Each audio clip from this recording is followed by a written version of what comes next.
कुंभ राशि वाले व्यक्तियों, आपके लिए 20 अक्टूबर से लेकर 26 अक्टूबर तक का यह सप्ताह कैसा रहने वाला है, इस वीडियो में आपको बताने जा रहा हूं। अगर सार रूप में आपको बताऊं तो आपके लिए थोड़ा उठापटक वाला समय रहेगा। कुछ क्षेत्रों में जहां अच्छे फल मिलेंगे, वहीं कुछ में आपको दिक्कत हो सकती है, लेकिन ऑल ओवर देखें तो अच्छे अच्छे फलों की प्राप्ति आपको ज्यादा होगी। तो आइए जानते हैं इस राशि फल में कि आपको कैसे फलों की प्राप्ति होने वाली है और कब होने वाली है।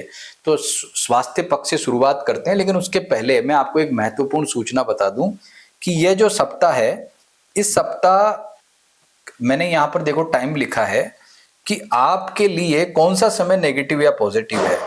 तो उसमें मैंने यहां पर बताया है आपको कि आपके लिए इन दिनों में रहें सावधान। मतलब ये जो टाइम है ये नेगेटिव रहेगा, बाकी टाइम ठीक है। ये देखो, ये मैंने यहाँ बताया है, लेकिन इसमें आपकी बार मैंने टाइम भी मेंशन किया है। जानते हैं क्यों? क्योंकि कई हमारे मित्र जो इंडिया से बाहर रहते हैं, ये इंडियन स्टैंडर्ड टाइम का टाइम है, IST है ये। तो आपको क्या करना है, इसको आप अपने कंट्री के हिसाब से जो है वो कैलकुलेट करके पता कर लेना कि मेरा जो नेगेटिव टाइम है वो कितनी बजे खत्म हो जाएगा, क्योंकि हर कंट्री में अलग अलग होगा पूरे वर्ल्ड में। तो बाहर से अगर आप ये वीडियो देखते हैं तो आपके लिए एक स्पेशल फैसिलिटी जो NRIs हमारे भाई लोग हैं, उनके लिए, मित्र लोग हैं, उनके लिए फैसिलिटी लेकर के आए। तो आइए जानते हैं कुंभ राशि वाले व्यक्तियों के लिए जो है समय कैसा है। स्वास्थ्य से शुरुआत करते हैं। स्वास्थ्य के मामले में यहाँ पॉजिटिविटी दिखाई देती है। शनि रेट्रोग्रेड होकर के द्वितीय भाव में 7.5 ही दे रहा है, लेकिन फिर भी मैं कहूंगा समय आपका बेस्ट है। लेकिन भाई ये जो समय है ना, 20 और 21 दीपावली वाला दिन और उसके अगले दिन सुबह 9:36 तक इंडिया में, बाकी आपके बाहर के हिसाब से आप मर्ज करना, तब तक आपका टाइम अच्छा नहीं है। ये दिक्कत, परेशानी, इश्यूज दिखाता है। क्या दिखाता है समस्या? कि आपका ये जो टाइम है इसमें चंद्रमा 12th ये अष्टम भाव से ट्रांजिट करके मानसिक तौर पर भी परेशान करेगा और अन्य दिक्कत भी रहेगी। तो उपाय जरूर जरूर कर लेना। अब जानते हैं आपके आर्थिक पक्ष को। तो आर्थिक पक्ष में देखो, गुरु ने राशि चेंज कर ली है। आप देखें, आपका जो है धन और लाभ भाव का स्वामी गुरु अब आ चुका है आपके छठे घर में, 6 हाउस में। तो 6 हाउस में गुरु अच्छे फल नहीं देता, जैसा कि शास्त्रों में कहा गया है। लेकिन टेंशन मत लो भाई, ये गुरु मात्र 11 नवंबर तक यहाँ रहेगा, फिर रेट्रोग्रेड होगा 5 दिसंबर को, वापस आपके पंचम भाव में आ जाएगा। तो लगभग ये 40-50 दिन के आसपास समस्या देगा, लेकिन टेंशन नहीं लेना आपको बिल्कुल भी। ओम ब्रीम बृहस्पते नमः मंत्र का जप करो, सब ठीक हो जाएगा, कोई दिक्कत नहीं रहेगी। आपके अब बात करते हैं पारिवारिक सुख की। तो पारिवारिक सुख के मामले में हम क्या देखते हैं कि शुक्र अष्टम भाव में ट्रांजिट कर रहा है और आपके पारिवारिक सुख को प्रभावित कर रहा है। ये शुक्र अष्टम भाव में होना अच्छा नहीं है, इसलिए ओम शुम शुक्राय नमः मंत्र का जप भी जरूर करें, जिससे आपको अच्छे फलों की प्राप्ति हो। हाँ, ये थोड़ी बहुत परेशानी आपको दे सकता है, इस बात का ध्यान रखें। माँ लक्ष्मी की साधना करें, माँ दुर्गा की साधना करें, देवी की उपासना शुक्र का नेगेटिविटी को दूर करती है। उसके बाद जानते हैं कि आपके लिए, विद्यार्थियों के लिए समय कैसा। तो भाई विद्यार्थियों के लिए समय मिरेकल, चमत्कार वाला अच्छा है। संतान सुख के मामले में भी टाइम बेटर है, यानी कि इस मामले में अच्छे फलों की प्राप्ति आपको होती है, बेस्ट है। आपका वैवाहिक सुख देखते हैं। तो वैवाहिक सुख के मामले में भी पॉजिटिविटी मिल रही है, अच्छा है। जीवन साथी से एक अच्छी बॉन्डिंग दिखाई देती है, अच्छी हेल्प दिखाई देती है और उनसे आपका रिलेशन बहुत ही उत्तम दिखाई देता है। और नौकरी पैसा वालों की बात करें तो आपके लिए भी टाइम बेटर है, अच्छा है, उत्तम फल वाला है। भाग्य का आपको अच्छा सहयोग नहीं मिल पाएगा, इसलिए क्या करना, अपने काम पर फोकस करें, मेहनत करें, ज्यादा लापरवाही नहीं बरते। अगर लापरवाही बरतोगे तो दिक्कत है, अदरवाइज भाग्य के भरोसे नहीं बैठना, तो सब कुछ बेटर चलेगा, कोई दिक्कत नहीं आएगी।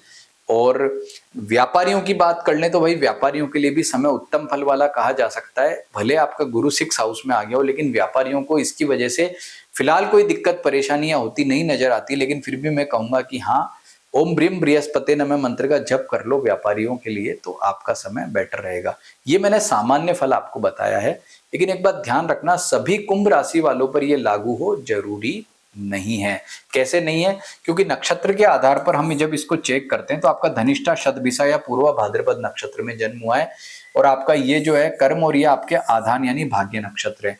तो हम सबसे पहले धनिष्ठा को चेक करते हैं। तो धनिष्ठा नक्षत्र में कोई ग्रह का ट्रांजिट, शुभ या अशुभ ग्रह का ट्रांजिट नहीं है, मृगशिरा में भी नहीं है, लेकिन चित्रा में सूर्य का ट्रांजिट हो रहा है।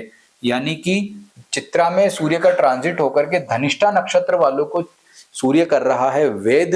तो सूर्य के वेद करने की वजह से उनका वैवाहिक सुख और उनका व्यापार धनिष्ठा नक्षत्र वालों का बहुत ज्यादा प्रभावित होता है, यानी उनके लिए समय पॉजिटिव नहीं कह सकते इन मामलों में। तो ओम गृणी सूर्याय नमः मंत्र का जप आपको जरूर करना है। फिर चेक करते हैं शतभिषा वालों का। तो शतभिषा वालों का आद्रा और स्वाति नक्षत्र है, तो स्वाति में यही सूर्य आ जाएगा 24 के बाद, यानी 24 तक तो धनिष्ठा वालों को दिक्कत है, फिर स्वाति में जब ये सूर्य आएगा तो शतभिषा वालों को दिक्कत देगा। तो शतभिषा नक्षत्र वालों के लिए टाइम अच्छा नहीं है। कब से? 24 तारीख के बाद में, सूर्य के स्वाति नक्षत्र में आने के बाद। और जब तक सूर्य स्वाति में रहेगा आपको ये समस्या रहेगी। तो ओम गृणी सूर्याय नमः मंत्र का जप कर लो। और क्या सावधानी रखनी है? वैवाहिक सुख आपका अच्छा रहे, कोई विवाह की चर्चा बात चल रही है तो उसमें कोई प्रॉब्लम ना आए और व्यापार बेटर रहे। अब बात करते हैं पूर्वा भाद्रपद नक्षत्र वालों की। आपकी कहानी थोड़ी उलझी हुई ज्यादा है, क्योंकि पूर्वा भाद्रपद में शनि भी ट्रांजिट कर रहा है, राहु भी ट्रांजिट कर रहा है, ये दो ग्रह ट्रांजिट कर रहे हैं।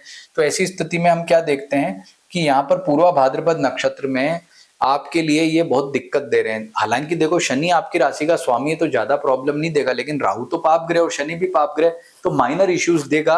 राहु थोड़ा बहुत प्रॉब्लम आपको यहाँ देगा, तो उसके लिए ओम राम रावे नमः मंत्र का आप जप करें। फिर पुनर्वसु नक्षत्र में हम देखते हैं कि पुनर्वसु नक्षत्र में जो है वो गुरु का ट्रांजिट हो रहा है, यानी आपके लिए गुरु जो है वो शुभ ग्रह, बहुत अच्छा है। तो भले आर्थिक स्थिति बाकी जो है नक्षत्र वालों की खराब हो, लेकिन पूर्वा भाद्रपद नक्षत्र में गुरु का वेद होने से समय बेस्ट रहेगा, यानी बहुत ही अच्छा। अब विशाखा आपका भाग्य नक्षत्र है, जिसमें से दो ग्रह ट्रांजिट कर रहे हैं, एक तो मंगल और एक बुध। दो ग्रह, यहाँ पर मंगल नेगेटिव है, ध्यान रखना। तो ओम अम अंगारकाय नमः मंत्र का जप जरूर करना है पूर्वा भाद्रपद नक्षत्र वालों को।